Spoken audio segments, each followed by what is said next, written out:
انہوں نے 3 خون کیے. جانتے ہیں صحابہ نے مشورہ کیا دیا؟ سب نے ایک زبان ہو کر کہا عمر کے بیٹے کو قتل کر دیا جائے. اللہ اکبر. کہ یہ مذہب اسلام کا فیصلہ ہے، قتل کر دیا جائے. آپ نے کہا قتل کر دیا جائے. حکم ہو گیا، ججمنٹ فیصلہ دے دیا گیا، قتل کر دیا جائے. اب پیچھے سے یہ ہوا کہ ان کے جو وارث تھے قتل ہونے والوں کے، ان سے صلح سمادھان ہوا اور پھر خون بہا، جس کو کہتے ہیں دیت. کسی کو آپ نے قتل کر دیا تو اس کی جو ایک دیت بنتی، جرمانہ، وہ آپ اگر ادا کرتے ہیں، سامنے والا راضی خوشی سے لے لیتا ہے، تو پھر آپ کو اس کے بدلے میں قتل نہیں کیا جائے گا. اور اگر وہ راضی نہیں ہے تو پھر آپ کو جان دینی پڑے گی. یہ مذہب اسلام کا دستور تھا. اس وقت کیا ہوا؟ ان لوگوں نے، ساروں نے متفق ہو کر یہ کہا ہم کو خون بہا دے دیجئے، دیت دے دیجئے، ہم آپ کا قتل نہیں کرنا چاہتے ہیں. انہوں نے مناسب سمجھا، حضرت عبید اللہ ابن عمر کو معاف کر دیا اور اس طرح سے حضرت عمر کے بیٹے کو معافی ملی. ورنہ مذہب اسلام کا دستور تو یہ کہتا تھا اگرچہ غیر مسلم تھے، اگرچہ عمر کے قتل میں شامل تھے، قتل کیا بدلے میں تم کو قتل ہونا پڑے گا. یہ مذہب اسلام ہے. کسی بھی دور میں آپ پڑھیں گے مذہب اسلام، کسی بھی دور میں ایک، میں نے کل کہا تھا، ایک ذرہ برابر بھی آپ انگلی رکھنے کی جگہ نہیں ملے گی جہاں مذہب اسلام کے نمائندوں کی طرف سے کسی پر ظلم ہوا ہو یا کسی پر زیادتی ہوئی ہو، کسی کا مال ہڑپا گیا ہو. اور اگر کوئی ایسا واقعہ پروف ہوتا ہے، اسلامی کو حکمرانوں نے اگر اس کو انصاف نہ دیا ہو، ایسی مثال بھی آپ کوئی پیش نہیں کر سکتے. ایک واقعہ پڑھ کے تو میرے رونگٹے کھڑے ہو گئے. ہاں یارو، یہ ہمارا مذہب ہے. ہمیں رشک آتا ہے اور ہم اللہ کا شکر کرتے ہیں. مولا تیرا کروڑوں انگنت شکر ہے کہ تو نے ہمیں مذہب اسلام عطا فرمایا ہے. سنیں اور دل کی آنکھوں سے، دل کے کانوں سے سنیں یہ واقعہ. اسکندریہ جب فتح ہوا نا، اسکندریہ، حضرت عثمان غنی رضی اللہ تعالیٰ نے اپنے زمانے میں وصیت کر دی تھی سارے اپنے گورنروں کو، دیکھو سنو، جو غیر مسلم ہماری گارنٹی میں ہے، ہمارے ذمہ اور امان میں، ان کے ساتھ ذرہ برابر زیادتی نہیں ہونی چاہیے، کیونکہ ہم نے ان کو امان دیا ہے، گارنٹی دی ہے. یہ بات یاد رکھ. اگر کسی کی طرف سے مجھے یہ ملا، ایسی خبر ملی کہ کسی غیر مسلم کے ساتھ ایسی زیادتی ہوئی ہے، تو سخت سے سخت اس کو سزا دی جائے گی. حضرت عثمان غنی نے اپنے زمانے میں یہ حکم نامہ ہی جاری کر دیا تھا. اسکندریہ جب فتح ہوا نا، تو وہاں عیسائیوں کا زور تھا اور ان کے گرجا بنے ہوئے تھے، عبادت خانے جہاں وہ عبادت کرتے تھے. تو وہ لوگ کیا کرتے تھے، اپنی عبادت خانوں میں حضرت عیسیٰ علیہ السلام کی تصویر بنا کر رکھتے تھے اپنے اعتبار سے. کیونکہ عیسیٰ علیہ السلام کو تو صدیاں گزر چکی ہے، کسی نے ان کی شکل تو دیکھی نہیں ہوئی، لیکن انہوں نے اپنے اعتبار سے عیسیٰ علیہ السلام کی تصویر، فوٹو بنا کر اپنے اپنے گرجا میں وہ رکھتے تھے اور وہ اس کو تبرک سمجھتے تھے. جیسے آج ہمارے یہاں درگاہوں کی، مطلب اگر کسی ولی اللہ کی تصویر مل جاتی ہے تو لوگ اس کو تبرک کے طور پر رکھتے ہیں. اپنے پیر صاحب کی تصویر لوگ تبرک کے طور پر رکھتے ہیں. حالانکہ شریعت میں کسی جاندار کی تصویر گھر میں رکھنا برکت ہٹانے کا سبب ہے، اور ہمارے مذہب میں یہ جائز نہیں ہے. چاہے وہ کسی ولی کی ہو فوٹو، کسی نبی کی فوٹو ہو یا کسی پیر کی فوٹو ہو، کسی کی بھی فوٹو نہیں. چاہے وہ اپنے ماں باپ کی فوٹو ہو، اپنے دادا پر دادا کی فوٹو ہو، نہ اس پر اگربتی سے اگانا جائز ہے، نہ اس کو گھر میں رکھنا جائز ہے. رحمت کے فرشتے اس گھر میں نہیں آتے جس میں فوٹو ہوا کرتی ہے. یہ ہمارا مذہب نہیں کہتا ہے. ہمارے مذہب میں اس کی جگہ ہی نہیں ہے. بس آپ اتنا سمجھ لیجئے. اور اگر اس میں آپ کو شش و پنج ہے، ہٹا دیں گے، پیر صاحب کو برا لگتا ہو تو لگے. مذہب اسلام یہ کہتا ہے، پیر صاحب کچھ بھی کہتے ہیں، مذہب یہ کہتا ہے. ان کے کلیسا کے اندر جو فوٹو لگی ہوئی تھی حضرت عیسیٰ علیہ السلام کی، ایک مسلمان گیا اور اس نے تلوار سے لے کر حضرت عیسیٰ علیہ السلام کی جو فوٹو بنی ہوئی تھی اس کی ایک آنکھ کو مٹا دیا، فوٹو میں ایک آنکھ کو مٹا دیا۔ عیسائی لوگ گئے ہوں گے، اپنے کلیسا میں دیکھا انہوں نے کہ یار یہ حرکت کس نے کی؟ وہ سمجھ گئے مسلمانوں نے کی ہوگی کیونکہ ان کا قبضہ ہوا ہے، ابھی انہوں نے کی ہوگی۔ انہوں نے مقدمہ کیس کیا حضرت عمر ابن عاص کے دربار میں، ہمارے ساتھ ایسا ظلم ہوا ہے اور ہمیں انصاف چاہیے۔ عمر ابن عاص جیسے آپ نے سنا تو کہا آپ نے تحقیق کی کہ کیا یہ حقیقت ہے؟ تو یقیناً ہوا ایسا ہی جیسا ان لوگوں نے شکایت کی تھی کہ ان کے کلیسا کے اندر عیسیٰ علیہ السلام کا جو فوٹو لگا ہوا تھا اس کی آنکھ کو انہوں نے کاٹ دیا تھا، کسی مسلمان نے کاٹ دیا تھا، ایک آنکھ نکال دی، ایک آنکھ رکھی۔ تصویر بری ہو جائے نا۔ حضرت عمر بن عاص نے دیکھا، کہا یہ تو حقیقت ہے۔ کہا آپ کیا چاہتے ہو؟ کہا چاہتے کیا ہے؟ بڑی بری شرط ان لوگوں نے رکھی۔ شرط کیا رکھی جانتے ہو؟ تو کہا آپ جو چاہتے ہو ہم آپ کے لیے کرنے کے لیے تیار ہیں۔ حضرت عمر بن عاص نے کہا ہم یہ چاہتے ہیں کہ اب تمہارے نبی کی تصویر بنا کر ہمیں دو، ہم ان کی آنکھ کو مٹائیں گے۔ اللہ اکبر! کوئی صحابی کیسے برداشت کرے گا کہ رسول اللہ صلی اللہ علیہ وسلم کی آنکھ مبارک پر کسی کی تلوار چل، اگرچہ تصویر میں ہو، آج ہم اپنے باپ کی تصویر کسی کو اٹھا کے نہیں دیں گے، کوئی حضور کی آنکھ پر تلوار چلائے؟ یہ کڑی شرط جب ان لوگوں کی طرف سے آئی، عمر ابن عاص پورے جسم میں کپ کپ پٹاری ہو گئی۔ کہا کیا بات کرتے ہو؟ تم رسول اللہ کی آنکھ کی بات کرتے ہو؟ ارے ہم تمہارے سامنے کھڑے نا، یہ لو ہماری آنکھیں، حاضر ہے، جتنی چاہو آنکھیں مٹا دو، میری تو دو ہی ہے۔ یہاں سینکڑوں کی تعداد میں مسلمان کھڑے، جس کی چاہو آنکھ مٹا دو، ہم اپنی آنکھ دینے کے لیے تیار ہے۔ ایسا اتنا کہہ کے حضرت عمر ابن عاص نے ایک نیزہ اٹھایا اور سامنے جو عیسائی کھڑا تھا اس کے ہاتھ میں تھما دیا، لے سب سے پہلے میری آنکھ ہے، میری آنکھ نکال کر پھوڑ دے، میں حضور کے صدقے اپنی آنکھ قربان کرنے کے لیے تیار ہوں۔ عیسائی نے جیسے ہی یہ دلیں ہی دیکھی، ہاتھ سے نیزہ گر گیا۔ کہا تمہاری اتنی جانثاری اور تمہارے اندر جب اتنی فراخ دلی ہے تو اب ایسی قوم کے ساتھ ایسی بہرمی کرنا ہمارے اندر یہ چیز طاقت نہیں ہے، ہم نہیں چاہتے کہ تمہارے ساتھ ایسی بہرمی کی جائے، چلو آج ہم نے تمہیں اپنے نبی کی اس محبت کے واسطے ہم نے تم کو معاف کر دیا۔ یہ کون ہے؟ یہ مذہب اسلام کے نمائندے ہیں، یہ حکمراں ہیں جو مذہب اسلام کی نمائندگی کرتے تھے اور اس انداز سے کرتے تھے کہ جہاں کٹگھرے میں اگر کوئی کیس لے کر غیر مسلم بھی آ جاتا تھا اور کیس کسی مسلمان کے حوالے سے ہوا کرتا تھا کہ اس نے مجھ پر ظلم کیا ہے، اسلام اس کو بھی انصاف دلاتا تھا۔ ایسے ایک دو نہیں سینکڑوں واقعات پڑے ہیں۔ یہ حضرت عثمان غنی کا۔ اب ان کے بعد دور آتا ہے حضرت مولا کائنات علی شیر خدا کرم اللہ تعالی وجہ الکریم کا۔ میں نے اس سے پہلے بھی کئی تقریروں میں آپ کے سامنے عرض کیا ہے، مولا علی کرم اللہ تعالی وجہ الکریم کا جو دور تھا نا، بڑے خلفشار اور انتشار کا دور تھا، بڑے فتنے ہو گئے تھے یارو۔ ہم اس بارگاہ کو سلام عرض کرتے ہیں مولا کائنات علی شیر خدا کو، اللہ نے کیا حکمت عطا فرمائی تھی، اس بندے نے اتنے فتنے ہونے کے باوجود بھی اتنے بہترین انداز سے کئی سال تک حکومت اور خلافت کے فرائض انجام دیے۔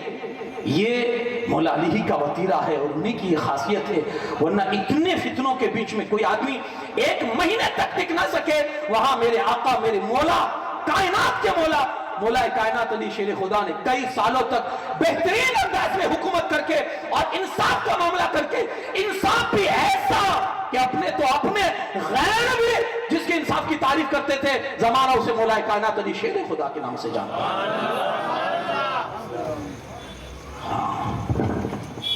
ایسے واقعات، ایک مسلمان کو لا کر ان کے دربار میں حاضر کیا گیا، کہا یہ کون ہے؟ کہا حضور یہی ہے جس نے غیر مسلم کو مارا ہے، غیر مسلم کا قتل کیا ہے۔